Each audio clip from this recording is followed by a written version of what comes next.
Mais on a toujours labouré. C'est quoi cette manie de vouloir nous enlever ce qui a toujours fonctionné? Alors, ce commentaire, vous aurez compris, vient d'une personne qui est attachée à cette pratique du labour et du labour profond et qui ne comprend pas qu'on souhaite le remettre en cause aujourd'hui. Alors, c'est ce que je vais faire dans cette vidéo spontanée. Alors, vous m'excuserez s'il y a des bugs, etc., parce que j'ai vraiment pas prévu. Je sais pas quelle heure il est chez vous au moment où vous allez m'écouter. Chez moi, il est 7 heures du matin. Et en fait, je suis déjà à fond parce que je suis en train de travailler sur une future vidéo que je vais vous faire sur la gestion de l'eau.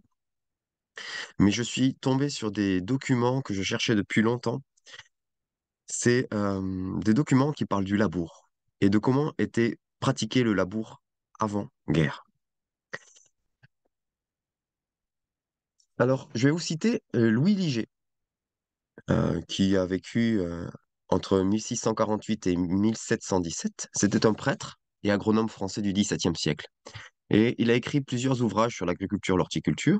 Donc, il est originaire du Poitou. Il a commencé sa carrière comme jardinier avant de devenir propriétaire terrien. Alors, ses livres les plus connus, c'est Les champs et les jardins, publié en 1707, L'agriculture perfectionnée dans toutes ses parties, publié en 1711. Ces livres ont connu un grand succès et ont été traduits en plusieurs langues. Et dans ses ouvrages, Liger prenait des méthodes agricoles modernes, telles que la rotation des cultures et l'utilisation d'engrais naturels. Et il a contribué à populariser ces méthodes dans toute l'Europe. Il était considéré comme l'un des agronomes les plus influents de son époque.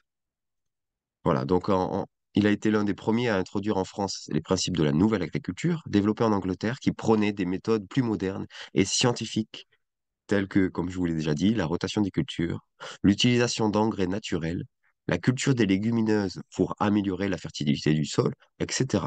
Très intéressant de voir ce qui était nouveau à l'époque. Voilà, ces ouvrages ont contribué à populariser ces méthodes dans toute l'Europe et ont influencé de nombreux autres agronomes et jardiniers de son époque. Par exemple, le célèbre jardinier français André Le Nôtre aurait été influencé par les idées de Liger et pour la conception des jardins du château de Versailles. Voilà, il a été également un pionnier dans l'utilisation de l'imprimerie pour diffuser ses idées et ses connaissances. Il a produit de nombreux ouvrages richement illustrés et a contribué à rendre l'agriculture et l'horticulture plus accessibles aux agriculteurs et aux jardiniers de l'époque.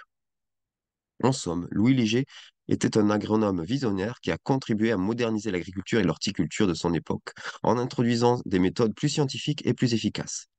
Son influence sur les pratiques agricoles a été considérable et a perturbé bien au-delà de son époque.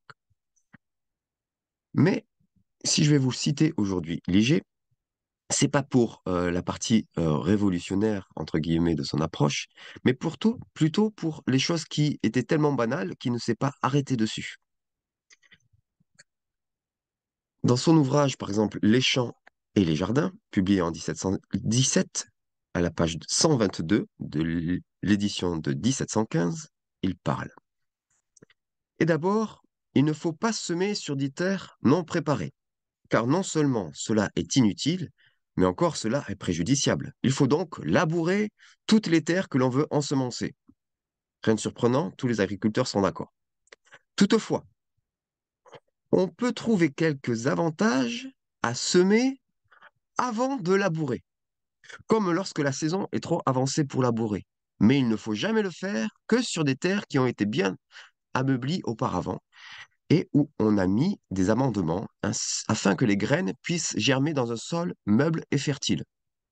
Voilà, il nous glisse ça, semer avant de labourer, sans rentrer dedans, parce que c'est pas surprenant à son époque. Dans un autre de ses livres, L'agriculture perfectionnée dans toutes ses parties, publié en 1711, il recommande à nouveau de semer avant de labourer.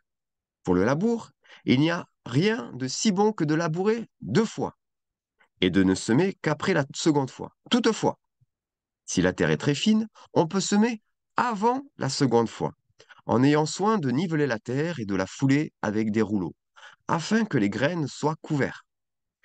On peut même quelquefois trouver avantage à semer avant de labourer, comme lorsque la saison est trop avancée pour labourer. Mais il ne faut jamais le faire que sur des terres qui ont été très bien ameublies auparavant et où on a mis des amendements afin que les graines puissent germer dans un sol meuble et fertile. Alors, ceux qui réfléchissent vite ont déjà compris. Le labour dont nous parle Ligier aujourd'hui, c'est un labour qui, si on le pratique après semaille, est un labour très, très superficiel. Et tous les livres anciens, avant 1945, qui recommandent ce labour et qui recommandent le labour, parlent tous de ce labour qui a toujours été utilisé depuis toujours, un labour superficiel. Pour preuve, j'en ai trouvé plein hein, qui proposent, qui suggèrent de labourer avant, enfin qui parlent du fait de semer avant de labourer. Et pour ceux qui me diraient, oui, mais ça, tu parles du XVIIe siècle, c'est très vieux. Alors, je vais vous citer Léon Lalanne, 1854-1940, on est bien avant la Seconde Guerre mondiale, ingénieur agronome français, connu pour ses travaux sur la mécanisation agricole, dans son ouvrage L'agriculture mécanique. Alors là, on est loin des gens rétifs à la mécanisation. Il recommande de semer les graines avant de labourer pour permettre aux racines de se développer dans des sols plus meubles et d'éviter de perturber la population de vers de terre. Je le cite. Il est reconnu que le labour peut, dans certains cas, être préjudiciable à la bonne marche des travaux de culture, notamment à la germination des graines. En effet, il remue et émiette le sol, le dessèche, détruit les mottes, dérange les vers de terre, fait disparaître les graines semées à la surface, etc. C'est pourquoi il est souvent préférable de ne pas labourer avant les semis, mais de le faire sur terre non travaillée ou faiblement travaillée. Enfin, le labour effectué après les semis permet de recouvrir les graines et de les mettre à l'abri des oiseaux de la sécheresse.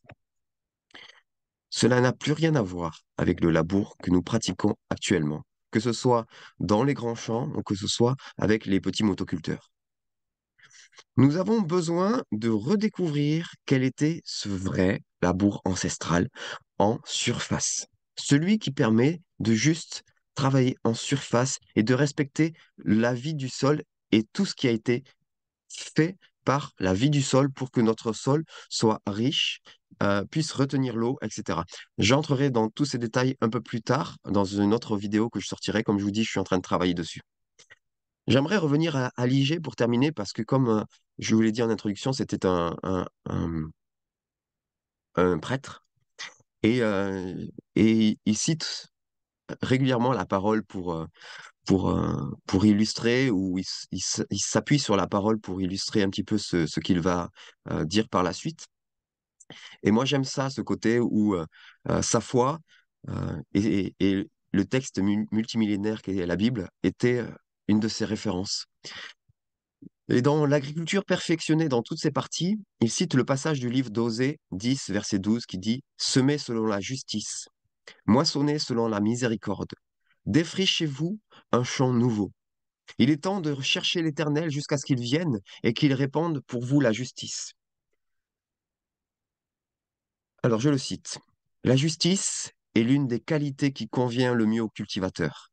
Il doit être juste envers lui-même, envers ses ouvriers, envers ses voisins, envers le public et envers Dieu. Il ajoute,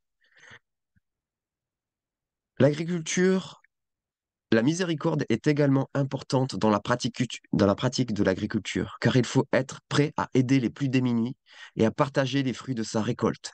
Enfin, il souligne que défricher un champ nouveau est un travail difficile, mais qu'il est essentiel pour améliorer les rendements et pour continuer à cultiver la terre de manière durable. Et là, il introduit en fait la rotation des cultures.